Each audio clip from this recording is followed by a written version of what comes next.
Magandang tanghali, Pilipinas. Narito po tayo ngayon sa Parañaque kasamang ating NTF Chief Implementer at Vaccine Czar Carlito Galvez at ilang opisyal ng lungsod ng Parañaque sa pangunguna ni Mayor at Congressman Olivares para saksihan po ang rollout ng Russian vaccine na Sputnik V. Mamaya po, para sa detalyo na nagaganap na pagbabakuna ngayon ng Sputnik V, ay narito po si Mayor Olivares at si Secretary Galvez. Samantala, humarap po kagabi ang inyong Presidente Rodrigo Roa Duterte sa taong bayan para sa kanyang regular Talk of the People address. Isa po sa kanyang binanggit ang issue tungkol sa West Philippine Sea. Kaugnay po nito, kahapon po sinabi ko na ang binitawang maanghang na salita ni Secretary ay kabahagi ng kanyang karapatan ng malayang pananalita. Well, tama po yun kasi ang sinabi po ni Secretary Roque ay kanyang personal na pananaw. Linilinaw ko po upon express orders of the President na hindi po ito ang pulisiya ng Pilipinas. Kinilaro po ito mismo ng ating Presidente. Anumang pagkakaiba natin po sa bansang China sa usapin ng West Philippine Sea, hindi ito magde-define ng ating bilateral relations at hindi rin ito magiging hadlang sa ating pakikipagkaibigan sa China at malalim na kooperasyon sa pandemic response, vaccine cooperation at post-pandemic economic recovery. Hindi rin ito papayagan ang ating kooperasyon sa pandemic response na makaapekto sa ating resolve na ipagtanggol ang ating principled position. Patuloy na ina-assert ng Administrasyong Duterte ang sovereignty at sovereign rights ng Pilipinas sa West Philippine Sea sa pamamagitan ng bilateral diplomacy sa bansang China at multilateral engagement sa ASEAN, strategic partners, UN at international community. Kasabay nito ang tuloy-tuloy na modernisasyon ng ating defense program at enhancement ng ating mga maritime assets. Para isipin na ang paggamit ng mapayapa at diplomatikong pamamaraan para i-assert ang ating mga karapatan at ma-resolve ang mga hindi pagkakaunawaan o disputes bilang appeasement ay isang kabiguan na maintindihan ang basic thrust ng ating independyenteng pulisiyang panlabas na naaayon sa ating saligang batas. Masasabi rin ito ay profound distortion of the historical lessons mula sa Second World War at iba pang conflicts. Ang diplomasya ay hindi appeasement. In a sense, ang diplomasya ay isang form ng warfare na walang dugong dumadanak. Hindi rin maituturing na isang form of subjugation ang mapayapang paraan para maresolba ang mga hindi pagkakaunawaan. Ito ay dignified approach para ipagtanggol ang ating pambansang interes at i-uphold ang international law. Habang ginagamit natin ang productive diplomacy at effective deterrence sa pagtanggol ng ating sovereignty at sovereign rights at i-secure ang ating maritime security, hindi natin papayagan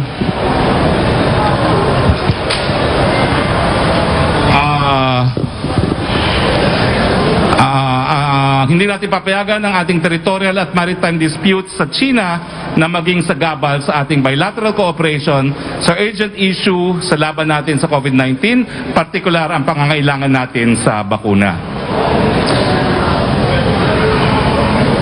Anyway, bago po tayo mag-press briefing, kami po ay nagkausap ni Secretary Roque at pinaalam po niya sa akin na personal siyang nag-apologize po sa Chinese ambassador at ang mga nabanggit naman po niyang salita ay dahil lang sa mga bagay-bagay na naging dahilan para uminit ang kanyang ulo. So ulit po natin ang mensahe ng Presidente sa larangan ng diplomasya, wala pong lugar ang pagmumura. At ang sabi po ng mensahe ng Presidente sa lahat ng miyembro ng kanyang gabinete, ang Presidente lang ang po pwedeng magmura, wala pong po pwedeng gumaya sa kanya. Pag-usapan naman po natin ang bunga ng ating pagkakaibigan po sa China, no? Tignan po natin ang halimbawa ng ilang mga Chinese-assisted official development assistance projects.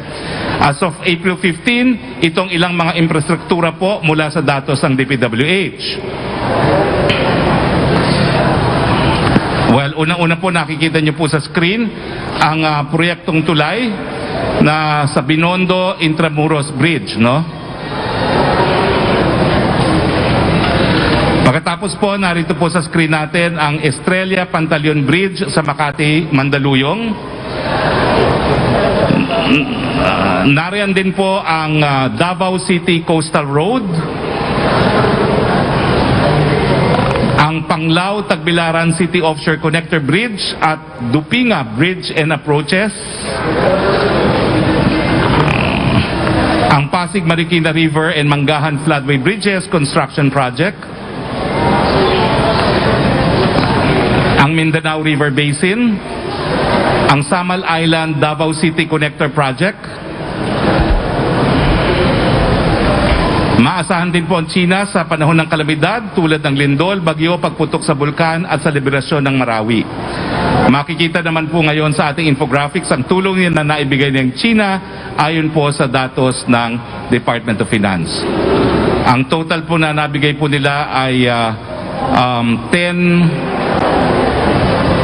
10.89 million para po sa mga iba't ibang mga aberya na nangyari noong taon nito. Pagdating naman po sa ating COVID-19 response, nagbigay ng 1 milyong doses of Sinovac vaccines ang China. I stand corrected. It's 1,001,000. Kasama na po yung 1,000 na Sinopharm kung saan isa dun sa dose na yon ay ginamit po kagabi ng Presidente dahil siya po ay nagpabakuna ng Sinopharm kagabi. Nagbigay din po sila ng mga testing kits, masks, PPEs, ventilators, and face shields. Meron din po silang pinadalang mga medical expert team sa kasagsagan po ng COVID. Nasa $77.38 million agreement on economic and technical cooperation po ang pinirmahan din ng Pilipinas sa China noong January 2021 ang po pwedeng gamitin sa ating COVID-19 response. Samantala, sa Talk to the People kagabi, nagpaalala ang Pangulo tungkol sa pagtitipon-tipon o tulad ng kanyang sinabi, convergence ng tao na magiging sanhi ng pagkalat ng virus. Kaugnay nito, sinabi ni DILG Secretary Eduardo Año na mahigpit nilang ipatutupad ang pagbabawal sa mass gathering sa mga local government units. In-report din po ni Secretary Año na halos 75% or 74.35 na po ang mga benepisaryo sa NCR Plus ay nakatanggap ng 1,000 medical assistance, financial assistance po mula sa pamahalaan. Ito ay 17,037,122 mula sa total na 22,915,422 beneficiaries. 2 million naman po ang target nating mapakunahan ngayong buwan ng Mayo mula sa 1 million monthly average mula nang nag-umpisa ang ating vaccination program. Sa Talk to the People, tiniyak ni Secretary Galvez na mangyayari ito dahil nasa 4 na milyong doses ng bakuna ang inaasahan nating darating sa bansa ngayong buwan ng Mayo. Mamaya ay pag-usapan po natin kasama si Secretary Galvez at iba pang mga bagay. Speaking of vaccination, nagpabakuna nga po ang Presidente kagabi. Ang tinuro kay Presidente ay first dose ng Sinopharm na kasama sa Compassionate Use Permit na inisyu ng FDA sa PSG Hospital at ito nga ay kabahagi sa 1,000 additional donation na binigay ng China sa ating bansa. Dito po nagtatapos ang ating briefing at bago po tayo tumuloy kay Secretary Carlito Galvez at kay Mayor Edwin Olivares ay hahayaan ko muna pong magbigay ng maikling welcoming remarks si Mariana Zubel de Ayala. Ma'am, thank you very much for hosting not only the press briefing but more importantly for hosting the mass vaccination dahil this is one of the rare instances po na ginagamit natin ang malls para maging mega vaccination facility. The floor is yours, Ma'am Mariana. Thank you, Sec. Thank you to all, especially to our Sec Galvez and Mayor Olivares and Com Olivares of Parañaque. We are really so honored to be able to partner with the government and the LGU on this very important initiative. As you know, Ayala has been attempted to be at the forefront of partnership with the government against COVID-19, and this is an important milestone for us today to be able to partner with you all using Ayala Malls as a location for one of the first vaccination sites for Sputnik V. So thank you very much for giving us this opportunity. Truly, we feel privileged to be able to partner with you all against COVID-19. Thank you very much. Bago po ibigay ang floor kay Secretary Garbes, kinikilala ko lang po mga kasama natin ngayon. Dito Fernandez po, Vice President Ayala Land, Christopher Maglano, Ayala Malls, si Vice Mayor Rico Goles, at tapos kasama po natin dito si Olivia Limpe Au, siya po ang local representative ng Sputnik at kanyang mga kasama. At ang mga kasama po natin si Dr. Ted Herbasa at si Doktora Corrales, no? Ang pinakamaganda pong doktora sa balat ng lupa. Anyway, Sir Galvez, ilan po yung inaasahan nating delivery ng Sputnik 5 itong buwan ng Mayo, at ilan po yung total na aasahan po natin na galing po sa Sputnik 5, at ano pa po yung mga ibang mga balita pa sa pagdating ng mga iba't iba pang mga bakuna pa sa ating bayan. Maraming salamat po, and the floor is yours. Unang-una po sa lahat, nagpapasalamat po ako sa ating butihing Mayor, Mayor Edwin Olivares, sa pagtanggap po sa ating pilot test ng ating Sputnik V. At kami po nagpapasalamat din po sa Ayala Land, Ayala Mall, sa Manila Bay, sa pamumuno po ngayon ni Miss Mariana Sobel de Ayala. Maraming salamat, at naging maganda po ang reception ng Sputnik V. We never expected na ganitong kalaki ang inaasahan nating numero na tatanggap ng Sputnik V. At kami po'y natutuwa sa initial na 15,000 na i-roll out natin ngayon, nagsimula ngayon sa 5 city, ay madadagdag pa ho yan. Ang ating kontrata po ay good for 20 million na doses. Initially, nagkaroon tayo ng 10 million na payment, yung 15%, and we are expecting na in 4 months, yung 10 million po na doses po na yun ay maibibigay po sa atin. And we are expecting na sana, ma'am, nandito po si Ma'am Olivia, dahil kasi siya po talaga ang thank you very much, ma'am, for your patience. And siya po ang aming kinukulit para magkaroon po ng tinatawag na kaganapan na mayroon tayong more or less mga 2 million each month na magiging kasama po natin na i-deliver ng ating mga vaccine sa susunod na buwan. Ang ating pong Sec. Harry, ay magkaroon po talaga tayo ng 10 to 15 million a month para magawa po natin talaga na matagpos po natin yung 50 million to 70 million na herd immunity target. At ito po ay natutuwa po kami dahil kasi po malaki po ang maitutulong ng Sputnik V na magkaroon tayo, na madagdagan tayo ng 20 million sa 148 million na target natin na may bibili ngayong taon. Yun lang po, Sec. Roque, and maraming salamat po. Maraming salamat, Sec. Galvez.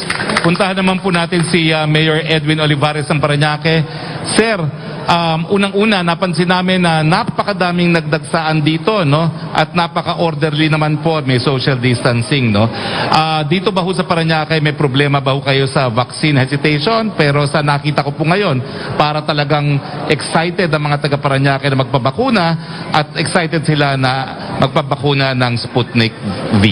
The floor is yours, Mayor Olivares. Maraming salamat, Secretary Harry. Una sa lahat, magandang tanghali po sa ating lahat. Secretary Harry, gusto ko pong ipaalam sa lahat po ng ating sumasabaybay na nakikinig po sa atin na ang ating pulusod na Parañaque ay nagsimula po ng rollout ng ating vaccine noong buwan ng March. Until now, ngayon pong araw na ito, nasa 35,000 na po yung ating po na nabakunahan, at yung pong acceptance po sa Parañaque, lumalaki po yung acceptance. Nung po kami nag-introduce nito nung buwan ng January, may mga hesitation po siya. Pero nung nag-launch po tayo nung ating Sinovac at saka yung AstraZeneca po nung March, gumanda po yung kumpiyansa ng mga tao dito, at nakita po nila yung ating mga health professional po natin ang una po nagkaroon po ng vaccine. As of today po, halos 100% na po sa Parañaque, yung pong ating mga health worker, yung pong ating pong mga sa A2, yung ating senior citizen, nasa almost 15,000 na pong ating na vaccine, yung pong ating pong A3, nasa 10,000 na po yung ating mga person with comorbidities. Kaya tuloy-tuloy po yung ating vaccination. vaccination po rito. At ang maganda po rito, ito pong ating vaccination site, gusto ko pong ipaalam po sa ating pamahalaan na hindi po ito yung first day ng Ayala na kanila pong pinagamit tong ating pong vaccination center na ito. Isang buwan na po namin ginagamit po ito. At gusto ko po nga kunin ang pagkakataon na ito na magpasalamat po kay Ma'am Mariana sa buong Ayala Group of Company sa walang sawa ng suporta niyo pong ibinibigay. At uulitin ko po, Secretary, gumanda na po ang kumpiyansa sa vaccination sa lungsod ng Parañaque. Magandang balita po yan, Mayor, no? At siyempre, kasama rin po natin, walang iba kundi ang aking classmate sa 17th Congress, walang iba po kundi si Congressman Eric Olivares, no? Pero shy si Eric, ayaw na niya magsalita. Si Kuya na lang daw, si Mayor. So, tumuli na po tayo sa ating open forum. Kasama po natin ang PIO ng Parañaque para maging moderator dahil tayo po ay wala sa Malacanang. As usual, we will be alternating between Yusek Roque and Mr. Mar Jimenez, PIA of Parañaque, for the open forum. Pero with the kind indulgence of PIO Jimenez, Yusek Roque, can you please ask the first set of questions from the Malacanang Press Corps, please? Yes, thank you, Secretary. Good afternoon po sa inyong lahat at sa ating mga bisita. From unang tanong from Alexis Romero ng Philippine Star, the President daw po assured the public once things begin to be clear, he would lift the quarantine immediately without delay. What did he mean by things becoming clear? What condition will require it? Well, maraming beses na po nabanggit na Presidente na ang solusyon sa pandemya ay itong bakuna, no? So, pinapadami lang po natin yung hanay ng mga nabakunahan na at tinitignan din natin yung tinatawag na attack rate habang nag-i-improve pa po tayo ng ating healthcare capacity. So, ang ibig sabihin po ng Presidente, pag marami-rami na ang nabakunahan at pag napadami na natin yung ating mga ICU beds lalong-lalo na,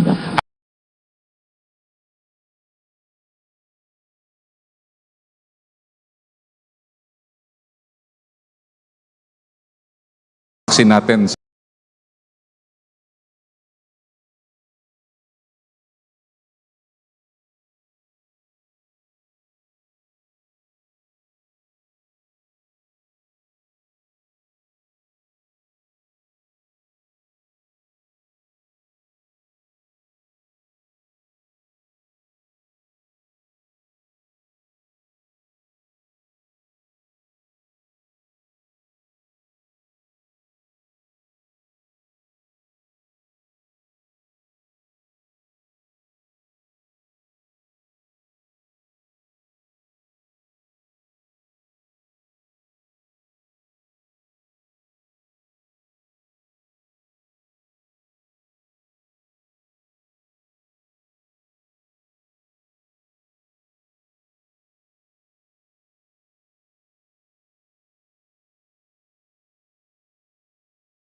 larangan ng palakasan, lalo na sa larangan ng boxing.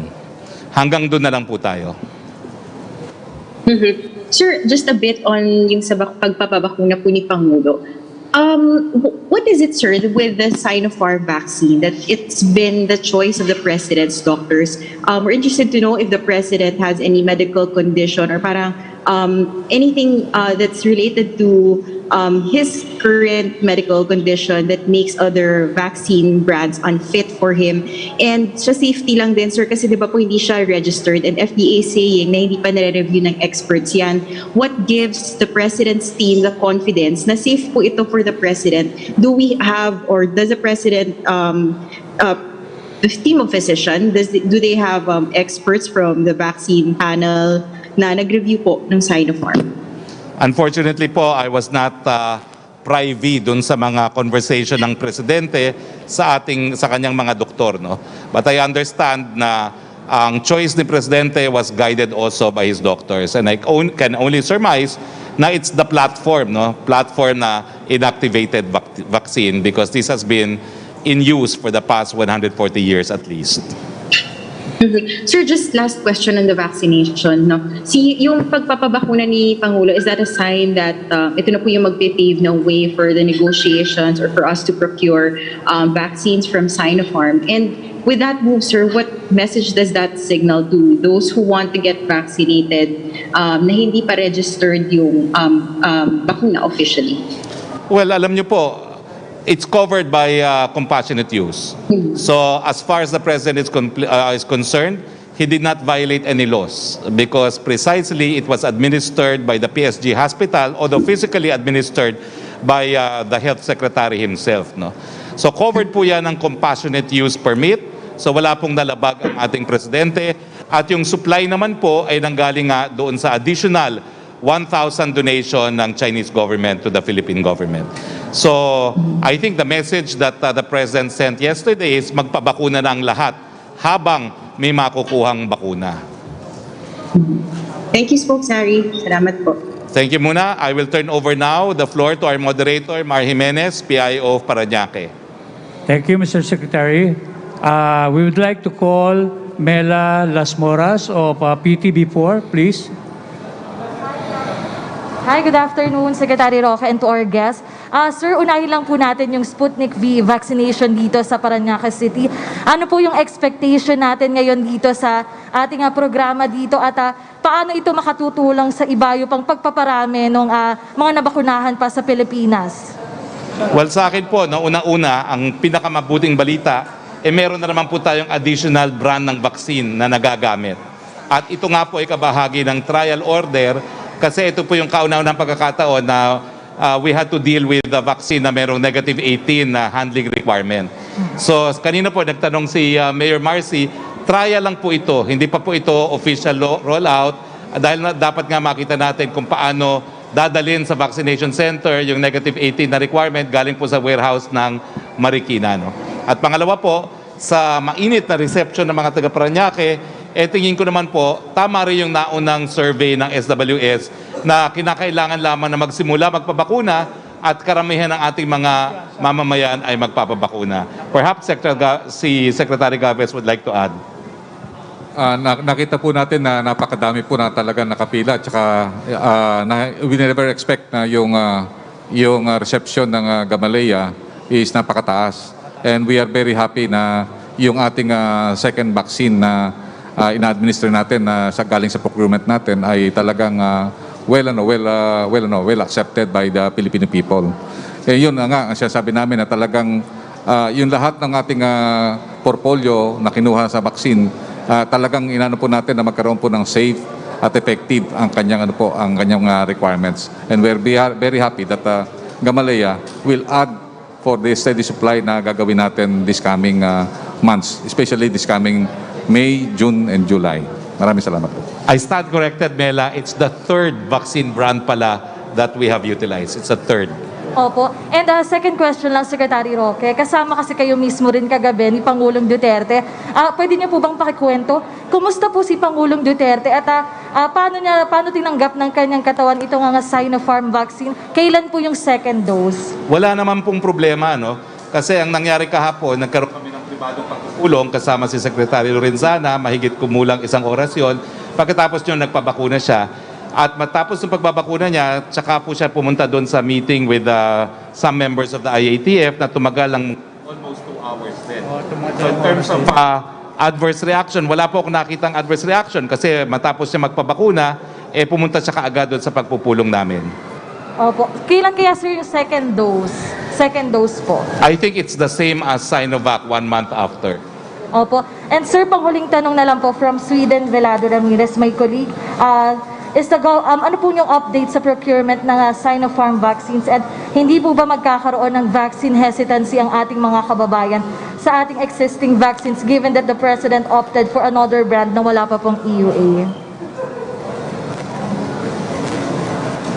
Ay, unang-una po, it's covered by compassionate use. Paulit-ulit ko po yan because that's the legal basis na ginamit ng Presidente yan. I don't think it has any effect on vaccine confidence kasi nakikita naman ng taong bayan na basta the best bakuna is the one that's available. No? At wala naman po kasing bakuna na aprubahan ng ating Food and Drug Administration kung ito po ay hindi napatunayan ng expert panel group na ito po ay epektibo at ligtas. And Secretary Galvez will add. Nung po yung vaccine expert panel, nung nagkaroon po ng tinatawag nating presentation sa amin, talaga pong halos co-equal po yung Sinovac at saka yung Sinopharm in terms of yung tinatawag nating safety. Kasi nakita natin na inactivated siya. At the same time, yung Sinopharm, ito yung ginagamit ng mga leaders sa China. At saka ito yung tinatawag natin, kaya nakita natin mahal yan. At yan din po ang ginamit po ng mga leaders dito sa area ng Middle East. So with that, nakita ng recommendation ng kanyang doktor na talaga yung Sinopharm ang mas sa kanya. Ang nakikita natin dito, yung lahat ng mga vaccine, ang safety and efficacy halos pareho yan. Nakikita natin, sinasabi na Dr. Edsel, na yung pinaka-effective na niyan is yung it prevents yung tinatawag nating from severe and hospitalization and death.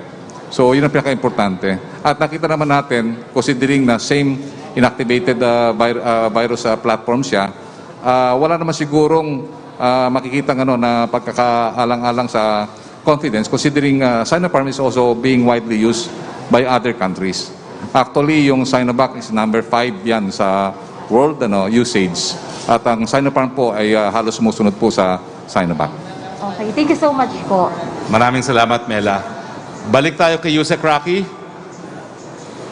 Yes, thank you, Secretary. Tanong mula kay Jason Gutierrez ng New York Times.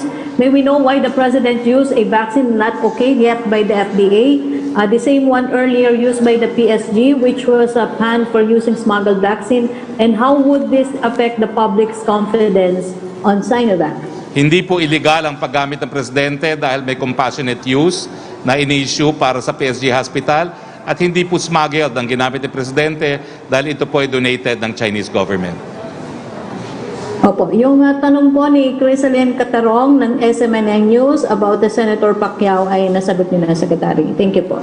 Punta tayo ulit kay PIO Jimenez. Hello, thank you, Mr. Secretary. Can I call on Ian Cruz of GMA 7? Hi, Secretary. Sir, Yes, good morning. pinapatanong lang Good po, afternoon. meron daw po bang ibang mga cabinet secretary na gagamit naman ng Sputnik? Wala po. Si Presidente lang po ang nabakunahan kagabi. I mean, Sputnik, yung Sputnik V po na Sa vaccine. Sputnik, ang alam ko po, wala rin na dito sa Parañaque, wala po, no? Wala pa pong secretary na nabakunahan dito sa Parañaque. Wala pa sa ibang lugar din. Okay. Si Sec Galvez. Kasi yung sa Sputnik, ang pa rin natin, ang ginagamit pa rin natin yung A1 at saka A2 at saka A3 na priority list. In fact, dito nga sa natin, meron tayo dito na A1 at saka A3 and then A2 dun sa baba. So yung parang target ng natin dito sa pilot run natin is yung healthcare workers, seniors at saka yung people with comorbidities. Okay. Natanong ko po, sir, kasi merong pinadalang larawan sa akin, si Secretary Panelo nagpapabakuna. Ano po yung ginamit sa kanya? Wala po kaming alam dyan, no? Anyway, Secretary Panelo is a senior citizen. So kasama po siya sa A2 dahil ang binabakunahan po natin ngayon A1, A2, and A3, kasama yung may mga comorbidities. So he's not there as a secretary, he's there perhaps as a senior citizen. Okay. Lastly, Secretary Galvez, doable po ba this month? Kaya po natin ng 2 million vaccinees na ma-administer? Yun ang tinitingnan po natin dahil kasi kung titingnan po natin na ang ating rollout, kailangan po talaga umangat ang ating rollout na more or less 4 million a month. Yun po ang pinakamaganda. And then ang isa po na tinitingnan po natin na bakit nagkaroon tayo ng parang slippage in terms of yung ating target sa ating rollout is because of the lack of the supply. So ngayon inaangat na natin na meron tayong 4 million ngayong May. Most likely yun ang target namin na iangat namin na 2 million. And then later, this coming June, ang target namin ay magkaroon kami ng more or less, meron kaming 1 million per week or more or less 4 million a month. So ganun po ang gagawin po natin, i-scale up natin until such time na we can achieve yung 500,000 a day or 3 million a week. Okay. By Zoom, Pia Ranada, please. Rappler. Hello, sir, can you hear me? Yes, go ahead. I can hear you. Hi, sir, can you hear me? Yes, please. I can hear you. Yes, sir. Earlier you said about Foreign Secretary Locsin's remarks. Sir, is it right to say that the President was displeased with Foreign Secretary Locsin's remarks on China? And was this displeasure what led Secretary Locsin to apologize to the Chinese ambassador?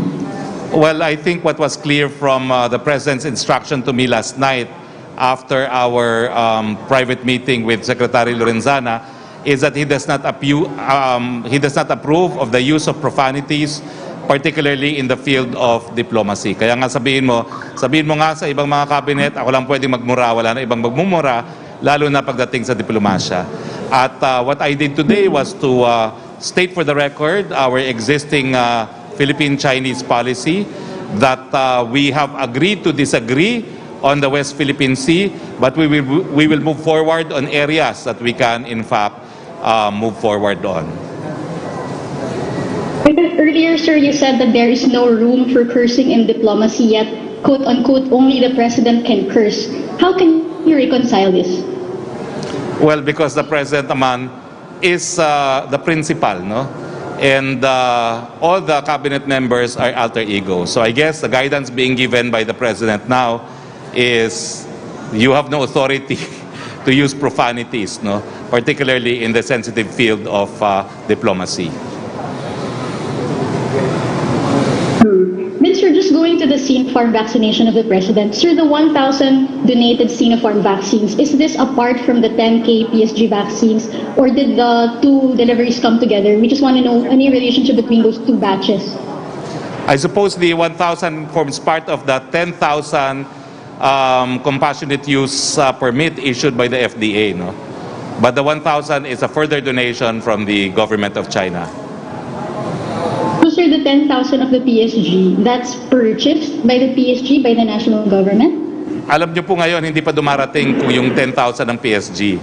So, kung hindi po nag-donate ang Chinese government, hindi rin po makakapagbakuna ang PSG. Hindi ko po alam kung bakit hindi dumarating yung 10,000 na pwede naman pong bayaran ng PSG, pero I can only surmise na mas kinakailangan talaga magkaroon talaga ng agent ang Sinopharm here for the purpose of applying for the EUA. And then, sir, you also said before that you said in March that the President decided to just wait for the FDA to issue an EUA for Sinopharm before getting vaccinated. This is around the time you were saying that palace lawyers were studying the possibility of a CSP being used as legal basis for the President's vaccination. So what changed? How come suddenly he decided, I won't wait for the EUA, I'll just get vaccinated today? What changed is the fact that the EUA has been grossly delayed. And that's why the President, when the Chinese government donated, opted to have his vaccination. And sir, just a quick follow-up lang. Sir, can you just clarify, was the President's displeasure about Secretary Locsin what led to the Secretary to apologize, or there are two separate events? Two separate events na po yan. I was told by Secretary Locsin that he has personally apologized to the Chinese ambassador in my telephone conversation with him this morning. All right. Thank you, Secretary. Thank you very much, Pia. Back tayo kay Yusek Roque, please. Yes, thank you, Secretary. Tanong po mula kay Joanna Balyaran ng GG Press. Why was the President inoculated only now if he's covered by the special permit approved for the PSD in February? That's almost 3 months. Wala po kasing supply na dumating at ngayon lang po dumating yung 1,000 na additional donation ng Chinese government.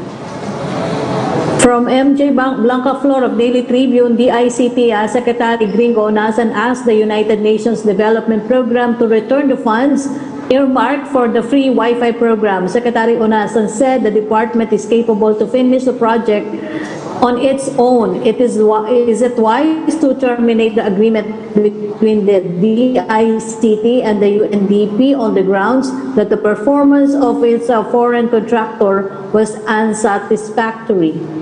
Well, again, no, as one of the primary authors of the free Wi-Fi law, bago pa po ako pumunta ng Malacanang, kinakalampag na namin ng DICT dahil ang expectation namin, mabilis po mapapatupad itong batas neto. Pero ikalimang taon na po, 10,000 pa lang po out of 120,000 ang naitatayo. At dun sa 10,000 na naitayo, this year alone, 500% more na Wi-Fi sites ang naitayo ng DICT mismo kung ikukumpira dun sa mga naitayo ng foreign contractor.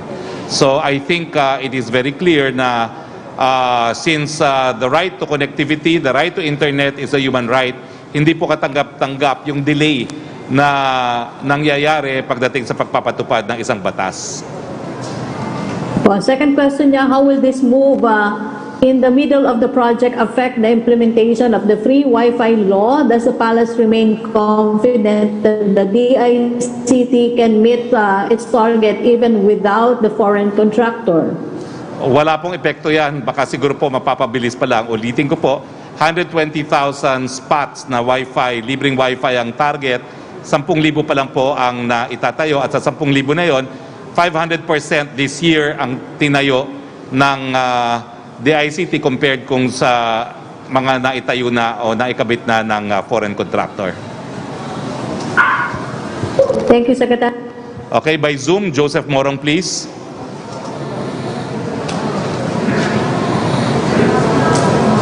Hi, sir. Good afternoon po. Sir, can you hear me now? Yes, I can hear you.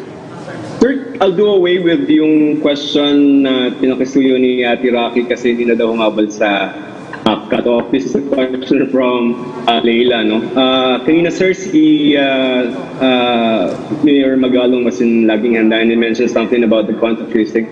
Now, Leila's question is, contact tracing, Sar Magalong said that DOH rejected the Stay Safe app because it still has to study it thoroughly. Stay Safe has also not submitted all of the necessary documentation, so the government can't say categorically that it is highly reliable. Question, what happens now to the government's contact tracing efforts, which Magalong says is still the weakest link? How can we expect an improvement in the COVID response if this is Leila's question, charged to Leila? Lahat po ng kontrobersiya tungkol dito sa app neto ay natapos na. Lahat po ng kinakailangan i-donate ay na-donate na po sa Philippine government. At ito po ay ginagamit na po at pinapatupad na po ng ating DILG. At ang technical assistance po is being provided by DICT. So yung usapin po na marami pang deliverables, tapos na po lahat yan. And we have decided to go full speed ahead with safety.ph, no? So ano na po yan? All systems, staysafe.ph. All systems go na po tayo. Okay, sir, I'll go now to my question, but can I go first to Secretary Galvez? Go ahead, please. Secretary Galvez, good afternoon, sir.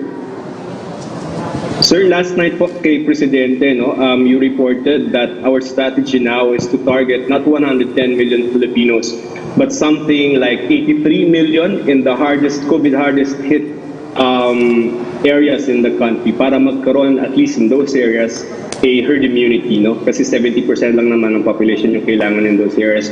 Now my question, sir, is when do we intend to finish Ang ano natin ngayon, talagang these target areas? ang target natin ay talagang kunin yung 70 million na herd immunity. Pero nakikita natin yun with the constrictions of the global market, lalo na kung yun ang nangyayari sa India, na nahandon yung 30 million natin na mga vaccine na kinuha. So, there is a possibility talaga na magkaroon ng delay.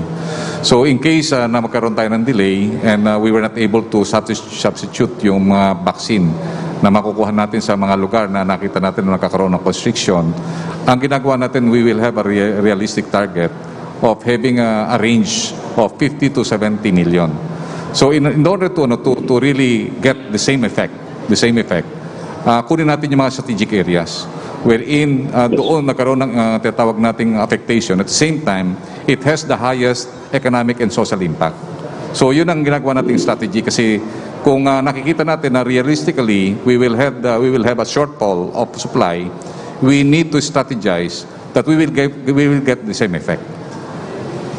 So kailan po yung target natin na makuha lahat ng percentage sa highly affected areas? Ang target namin, nagkaroon kami ng simulation. Ang tawag namin doon yung kay Pepot's model. Yung si Mr. Pepot is siya yung pinaka-logistic officer ng Jollibee. He is one of our supply chain expert. Ang natin is we can have the herd immunity sa NCR and the +6 provinces around NCR by November. Yun ang tinitingnan namin, 180 days. But ang target natin sa iba is we will scale up to 213 days with more or less with the same tinatawag natin productivity of having more or less yung target natin is sa NCR 120,000 a day. But in our national target, 500,000 jobs a day. Sir, thank you. Sir, I don't know if it's covered by CDA, but can you give us a ballpark figure of how much the Sinopharm vaccine would cost if we buy it? Sa ngayon, wala pa namang tayo sa Sinopharm considering that wala pa tong EUA, so we cannot access the vaccine until such time that it will have an EUA. Pero ang nakikita natin yung initially yung ating mga vaccines na binabayaran natin ngayon, nagiging public domain na yung information about the price. Right. Yes, because considering that we transfer money through the banks and it become transparent already. For Sinopharm, no cost, ballpark? Ang Sinopharm ballpark nung initial natin is ang nakikita natin dati that it has the initial of more or less $76. But apparently it went down to $40. Kaya medyo may kamahalan pa rin siya. But we believe na just in case na maging available ang Sinopharm, it doesn't matter yung price kasi nakita natin yung strategy ng Israel.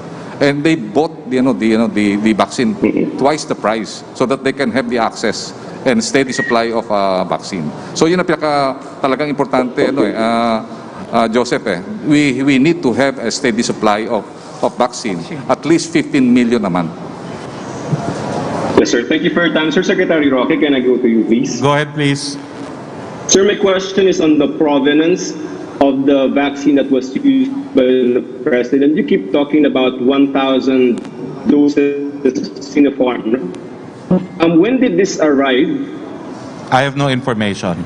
I was just informed that this forms part of 1,000 additional donation from China. I don't know if Secretary Galvez knows. I believe yung 1,000 na yun is the same flight the same flight that we had yung 500,000 na donation. Isinabay sir dun sa Sinovac. Sir, okay.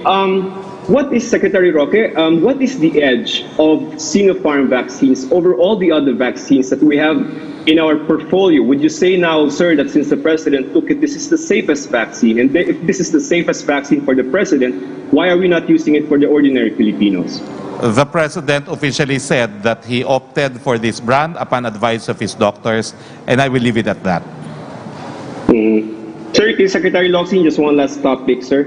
When did the Secretary Locsin apologize to the Chinese ambassador here? I'm not sure when, but he told me about it in my telephone conversation with him this morning. Yes, sir. The President was referring to when he said that rude and disrespectful language is not allowed. He was referring to Secretary Locsin's tweet when he used expletive to address the Chinese government. That's not correct, sir. Is that what he's referring to? I believe so. Was he made to apologize? We apologized voluntarily, sir. The President did not ask him to apologize, but Secretary Locsin did it on his own. All right, sir. Thank you for your time, Secretary Galvez. Thank you. Thank you very much, Joseph. Balik tayo kay Mar Jimenez, PIO ng Parañaque. Thank you, Mr. Secretary. Can I call on now Jacob Lazaro of One News PH, please? Hi, good afternoon. Good afternoon. I have 3 questions. First is, was the pilot rollout a success enough that we can adequately manage such delicate vaccines such as Sputnik and Pfizer? I defer to Secretary Galvez. Yung nakita natin, yung Sputnik at saka yung Pfizer, kailangan talaga ng talagang tinatawag nating very specialized handling. We can say that this is very successful. One, kung walang wastage.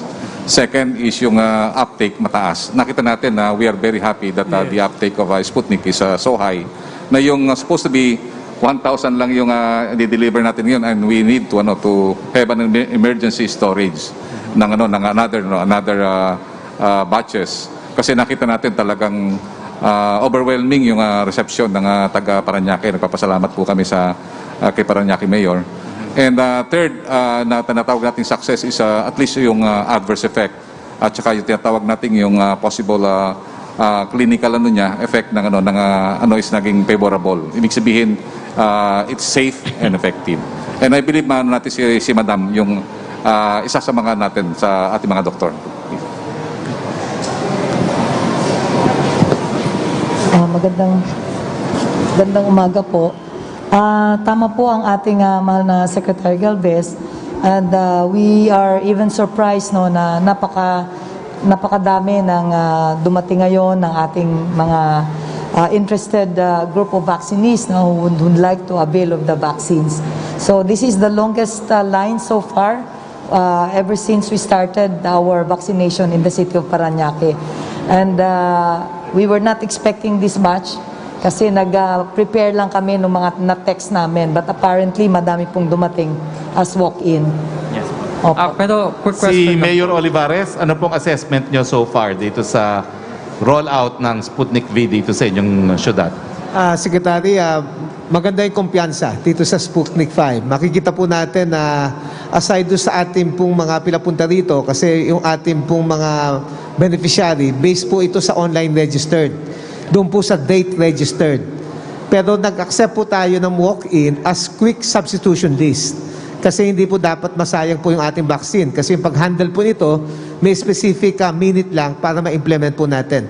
At makikita po natin ang city po natin to our CHO, meron tayong mga biorep po rito para makontrol po natin yung temperature ng ating vaccine. Okay, thank you. Quick question lang po then, facility-wise po, are we prepared to handle the storage and transportation ng Pfizer or Sputnik? In terms of Parañaque, yes.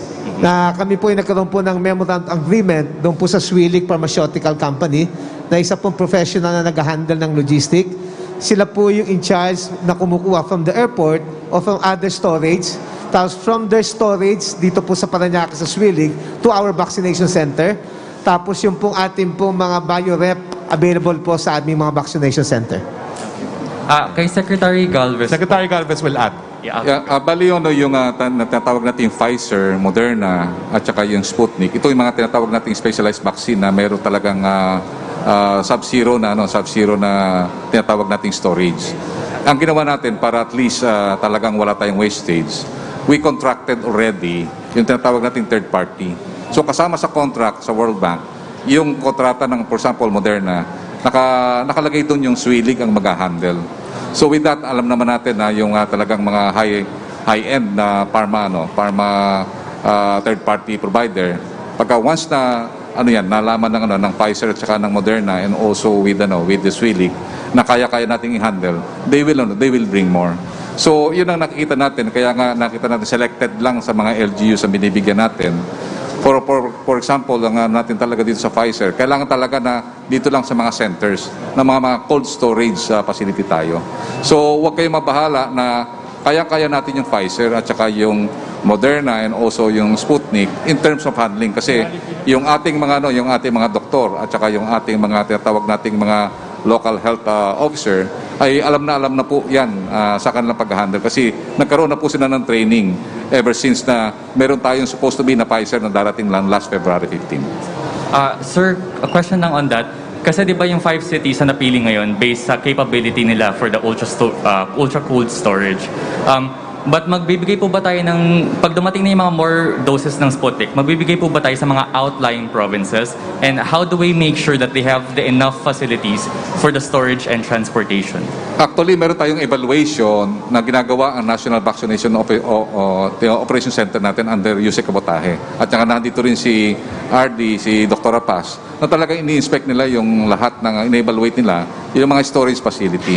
And yung nakikita namin, yung mga LGUs na talagang very responsive at they have invested so much and they even bought yung mga ultra-cold chain facility, ay yun po ang binibigyan po namin. And then we also pilot test. For example, ito pinilot test namin yung Parañaque and we are satisfied. Bibigyan siya namin ng malaking volume. At the same time, yung ibang mga other 12 cities ng Metro Manila, bibigyan din natin in trickles. Pagka nakita natin na kayang-kaya lang i-handle, pwede natin silang uling buhusan ng mga tinatawag natin ng mga doses, including yung Cebu, yung Davao, and even yung sa Region 4A and Region 3. Pero ang ginagawa natin in order to prevent yung risk of spoilage, doon lang sa mga selected areas that we have yung tinatawag natin na mga areas na nahandun yung tinatawag natin third party provider po natin. Okay po. Sir, I guess last na lang, quick lang. Ano po yung breakdown ng mga, at saka brands, ng vaccines na makukuha natin this month? Yung quantity po. Last question na yun.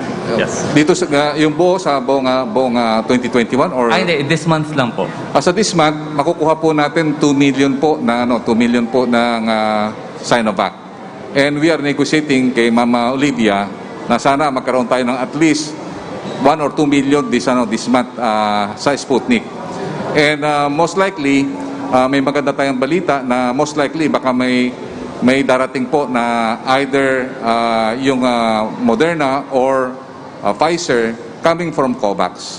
So mayroon naman po tayo in order sa Moderna, it's supposed to be this May yung darating yung 194,000, but because of the constriction of some supply dito sa US ay na-delay po na naging June. So sa ngayon po, ang inaasahan po natin is yung sa Sputnik na more or less 1 to 2 million. Then sa Sinovac na 2 million. And then most likely kung matuloy po yung Pfizer na meron po maibibigay po ng 193,000, yun po ang inintay po natin. That's all. Thank you. Go ahead.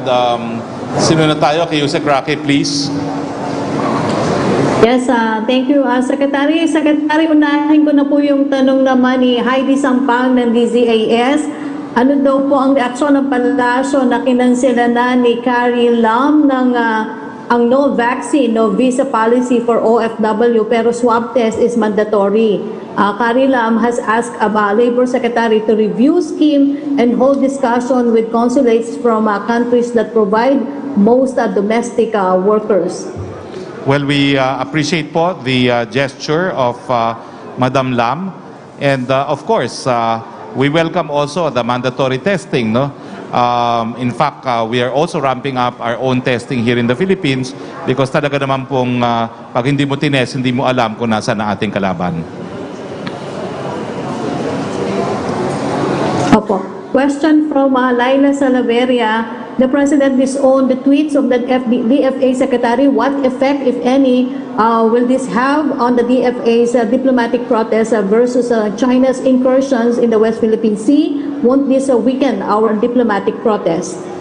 Wala pong epekto yan dahil ito naman pong mensahe ng ating Presidente, wala pong lugar ang pagmumura pagdating po lalong-lalo na sa sensitibong larangan ng diplomasya.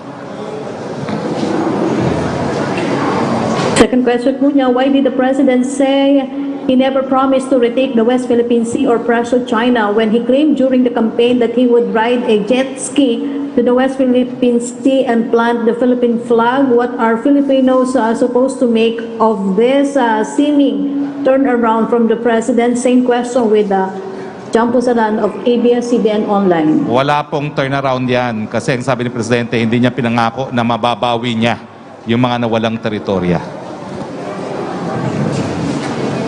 Thank you, Secretary. Maraming salamat, Yusek.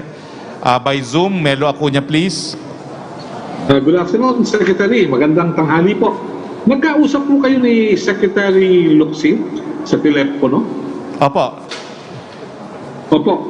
How did he take the instructions of the President? Inunahan na po niya ako na nag-apologize na siya kay Ambassador. Opo. Wala po siyang binanggit na he's considering resignation as an option? Wala pong binanggit na ganun. Okay. Maraming salamat po.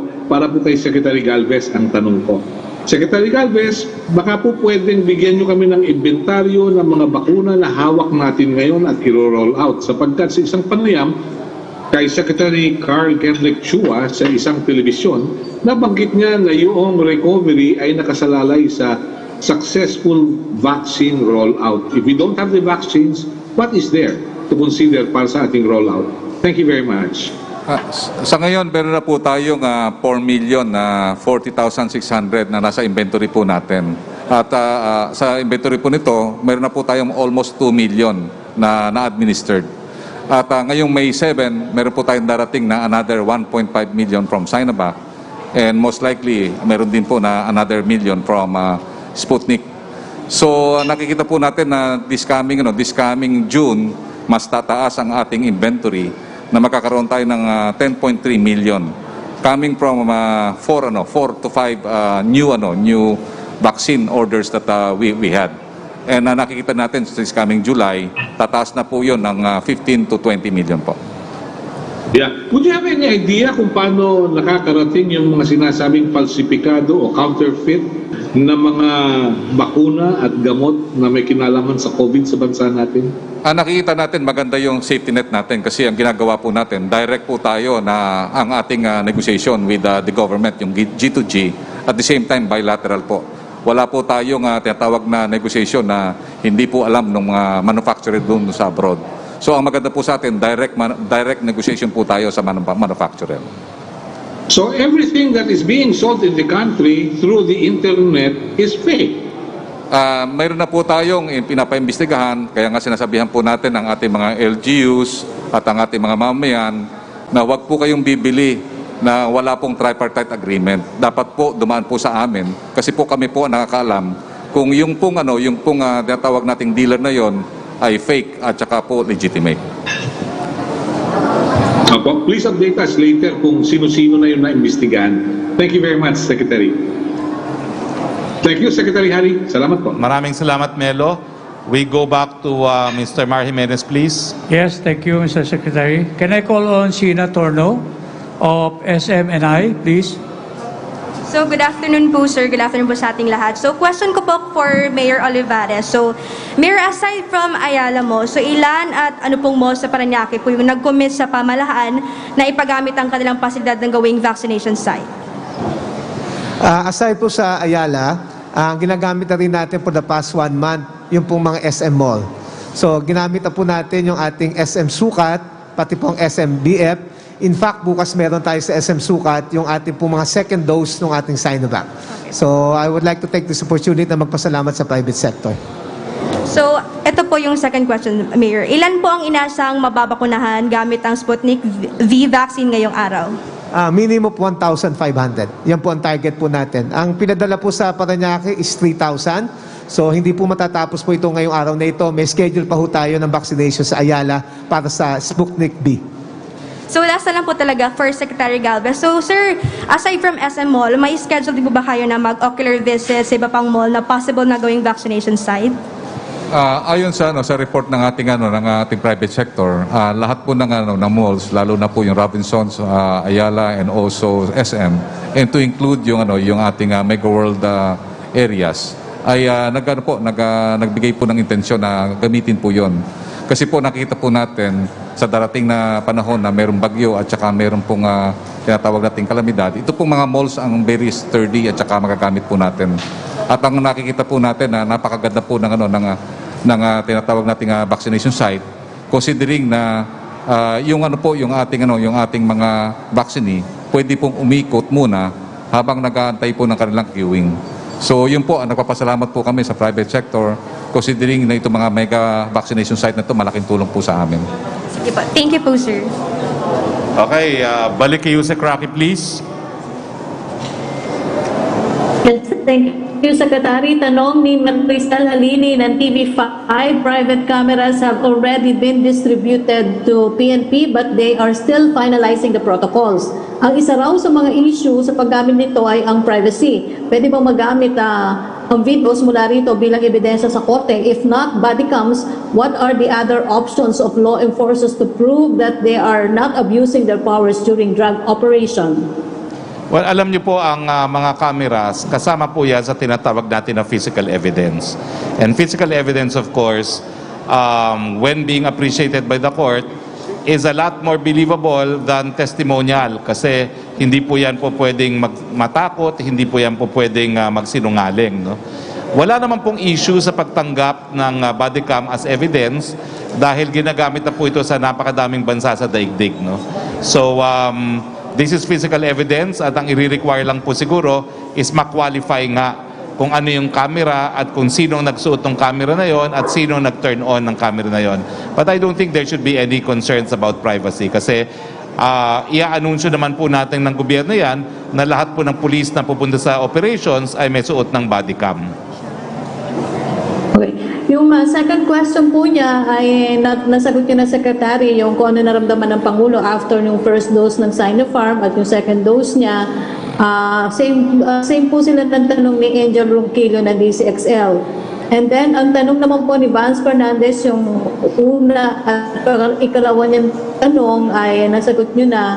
Pero yung follow-up niya, would that mean about China?